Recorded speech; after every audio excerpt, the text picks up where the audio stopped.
The Golden Tear, Part 2.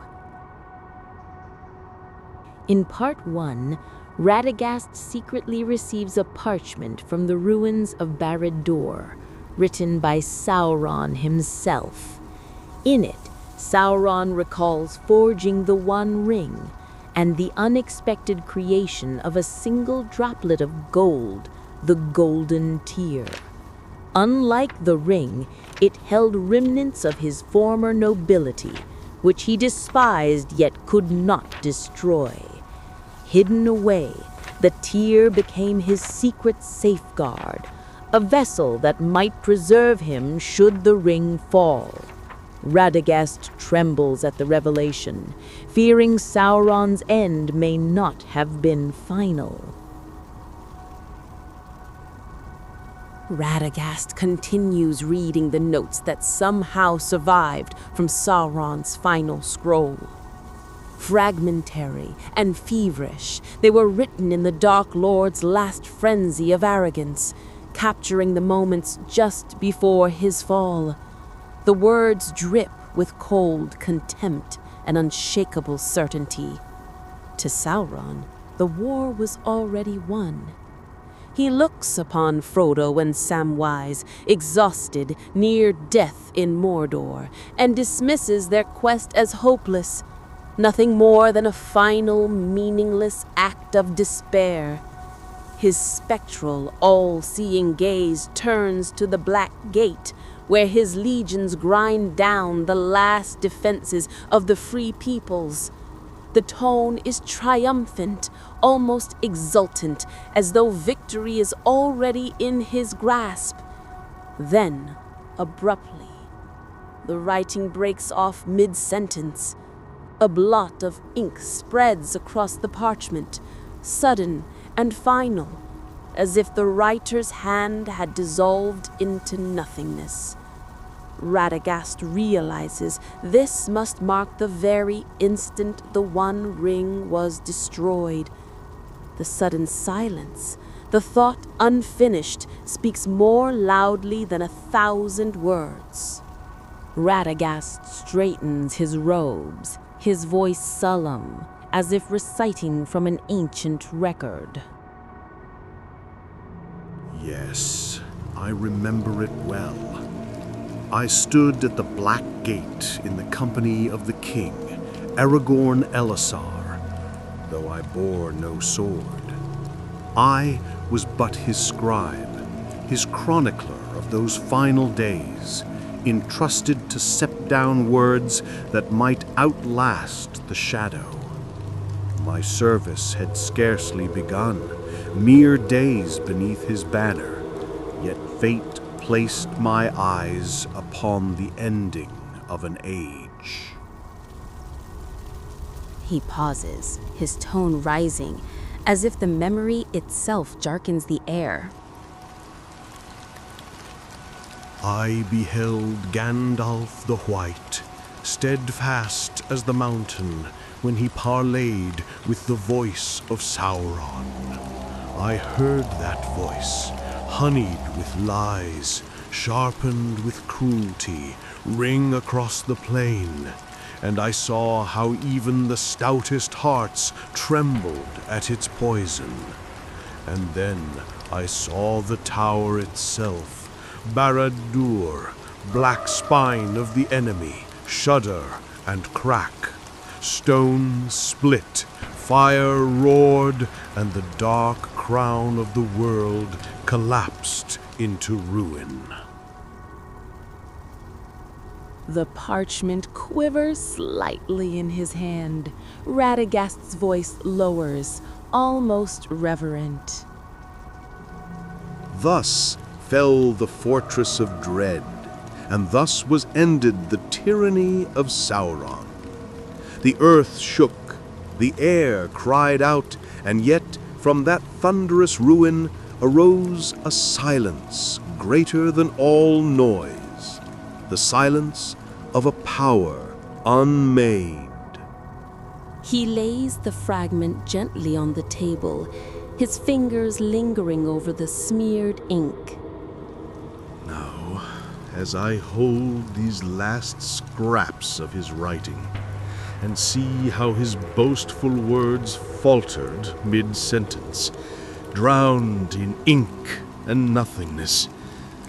I know I look upon the very instant I once witnessed with my own eyes, his triumph turned to ashes, his certainty to void.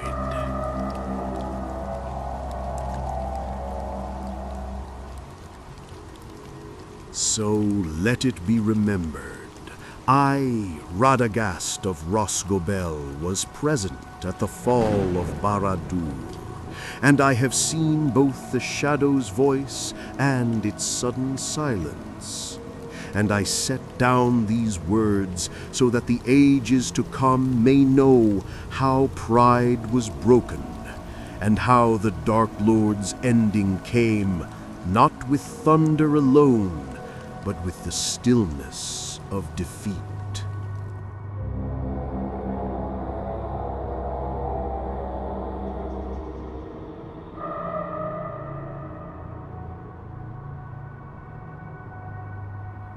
Days have passed since I finished reading the scroll, and I am summoned. The king, Elisar. His presence is a tide of authority, yet beneath it flows anxiety. The white tree, symbol of Gondor's endurance, blooms, yet its last buds are pale, sickly, fragile. He fears what they portend. His eyes meet mine, and I see the weight of 1,000 decisions pressing down upon him. Radagast leans in the shadow of the audience hall, his fingers on the parchments trembling with tension. Aragorn is calm yet tense, like an echo from the stone halls of the capital. Radagast, you perceive what I cannot voice aloud. Even the strongest symbol can falter. The white tree's health wavers, and I fear for what it might signify. Gondor's future hangs upon thin branches, and I carry that responsibility alone. Radagast bows his head, observing the king's trembling hands. Aragorn is weary, as if time itself weighed on his shoulders. I have led men to victory, yet even in triumph, doubt creeps. What of my son, my successor? What of the kingdom itself? Even the mightiest tree can produce a weak fruit, and if the fruit fails, what then? He speaks, and yet in silence I understand more than words convey. Hands tremble subtly, eyes wide and dark reflect the depth of thought and fear. Every breath he takes carries the burden of kingship. 7 days after this audience, my faithful messenger arrives once more.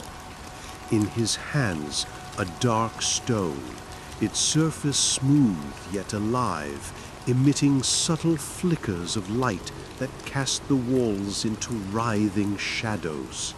Radagast gently lifts a dark stone in his hands, as if afraid that his very breath will shatter it. I take it carefully, wary. The palantir hums with something ancient, a pulse of consciousness. And there, moments when the red eye flickers within its depths, as if Sauron himself peers at me through eternity. I do not yet understand it. I do not yet dare speak of it to any soul. Radagast speaks, leaning over the table, the candle trembling in rhythm with his words.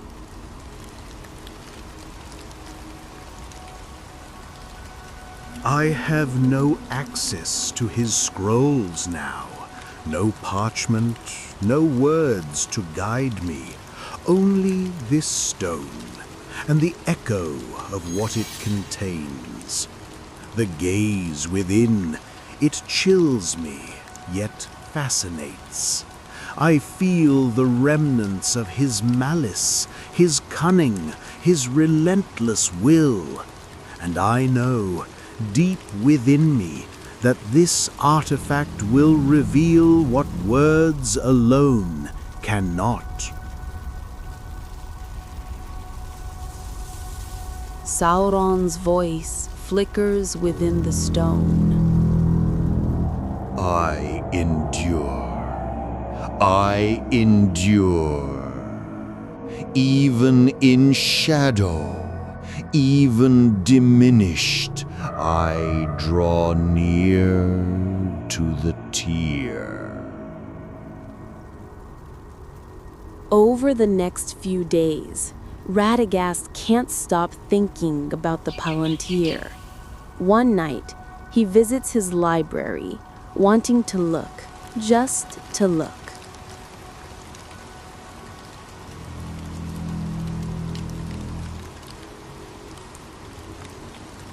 The Palantir lies before me, and even now its subtle glow stretches across these stone walls like the pulse of something alive.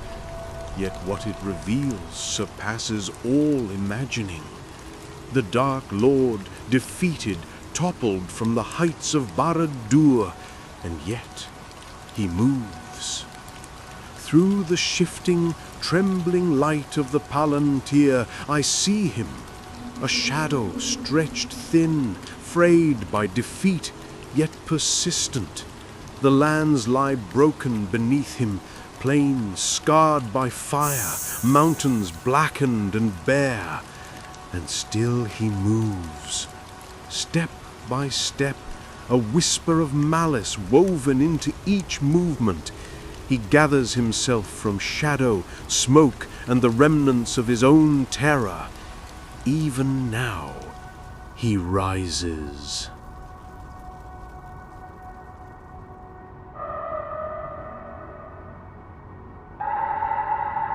Sauron's voice reverberates from the Palantir, filling the chamber.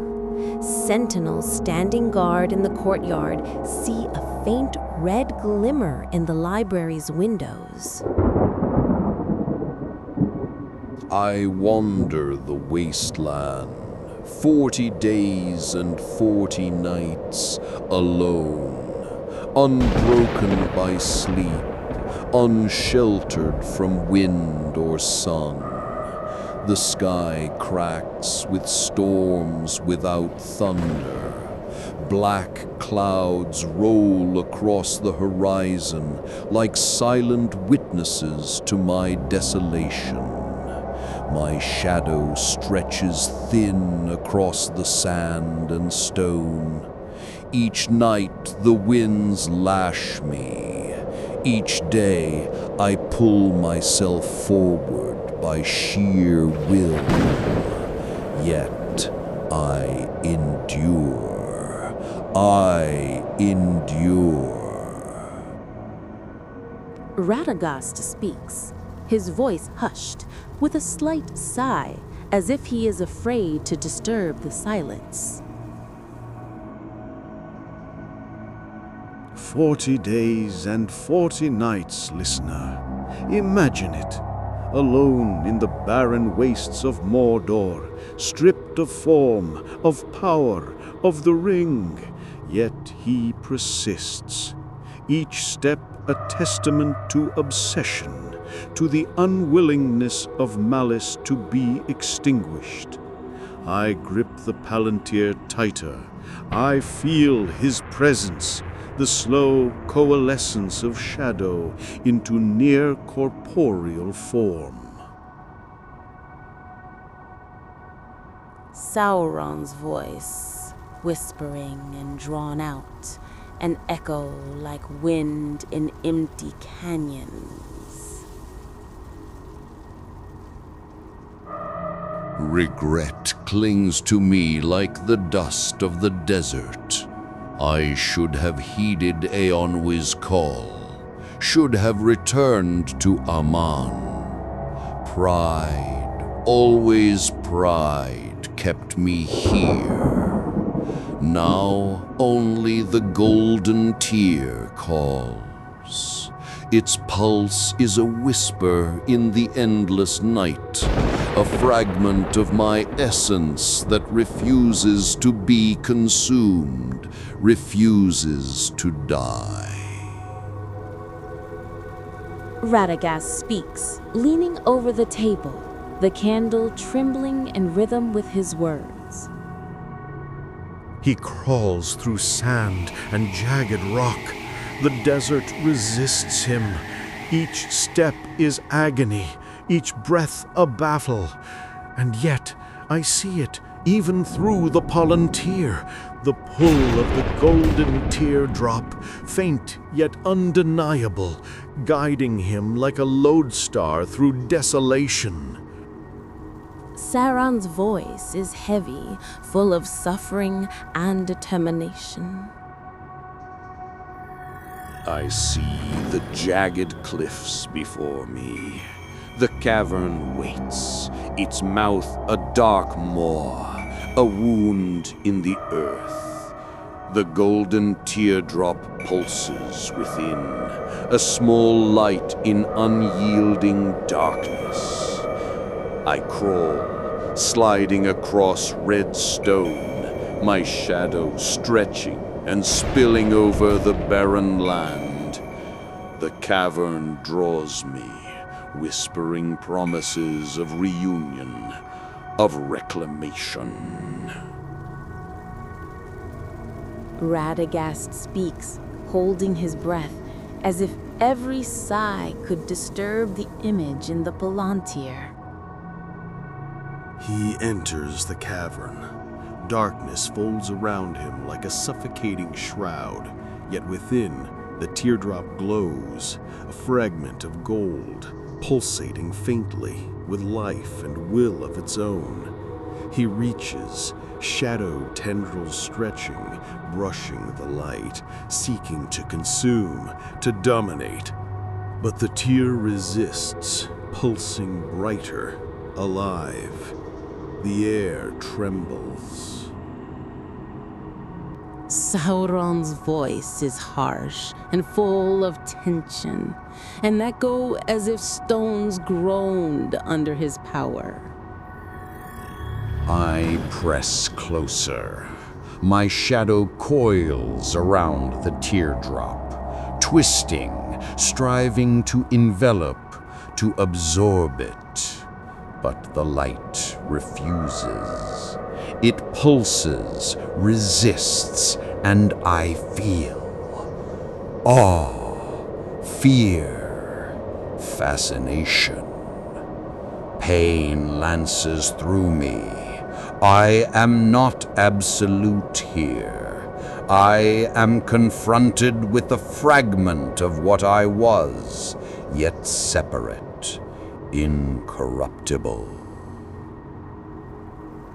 Radagast speaks, trembling, as if the Palantir itself were holding its breath.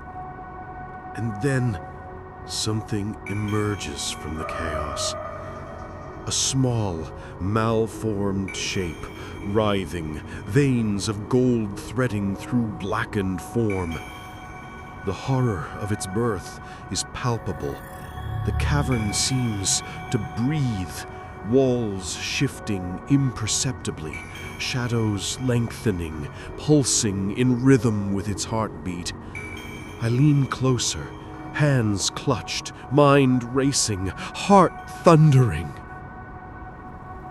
Sauron's voice is as if his shadow were tearing the air. I am part of it, and it of me. My malice entwines with the tear's light. I struggle, press, coil around it, but it persists. A seed, malformed yet alive.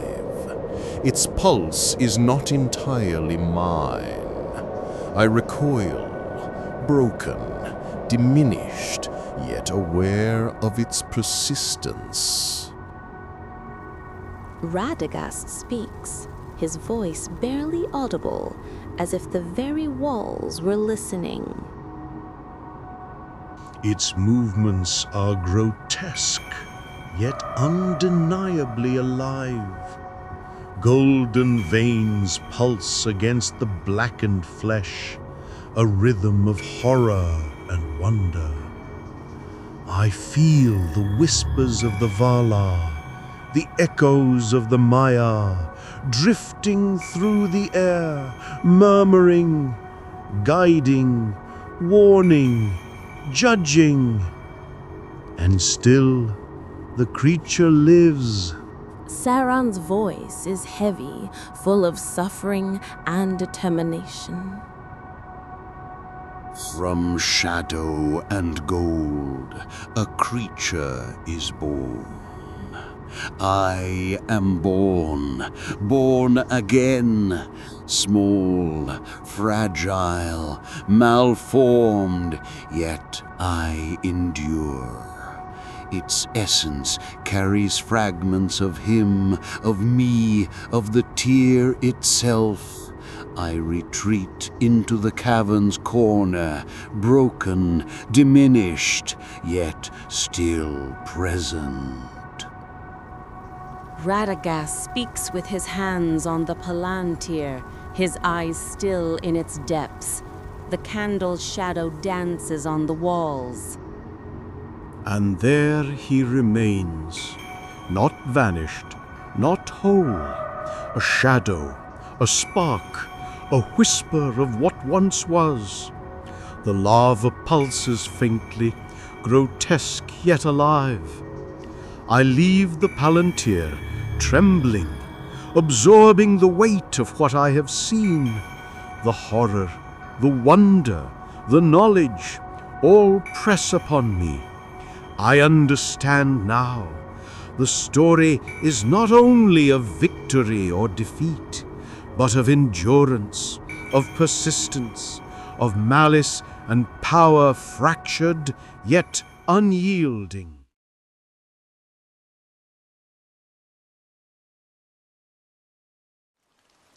Ah, my kind friends, I thank you for keeping me company through these shadowed pages and fading echoes.